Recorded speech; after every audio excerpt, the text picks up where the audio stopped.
এরকম ছোট বেবি কার কার বাসায় আছে? আপনাদের বাসায় কি আছে? কার কার বাসায় আছে জানাবেন। এমন দুষ্ট বেবি যদি বাসায় থাকে আর তো কোনো কথাই নেই। আপনার সময় কাটানোর জন্য আর কোনো কিছুর প্রয়োজন নেই। তাকে নিয়ে সারাক্ষণ ব্যস্ততার মধ্যে দিন যাবে।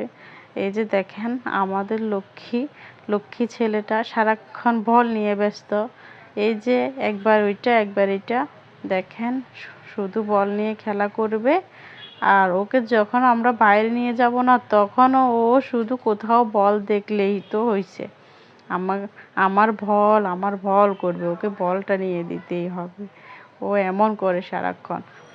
এমন বেবি থাকলে কারো বাসায় শুধু আনন্দের আর কোনো শেষ হয় না আমার কাছে মনে হয়। কিন্তু আপনাদের কাছে কি এমন কিছু মনে হয়? জানাবেন তো। আমার কাছে মনে হয় যেন সে থাকলে আমাদের আর কিছুর প্রয়োজন হয় না। ধন্যবাদ সবাইকে।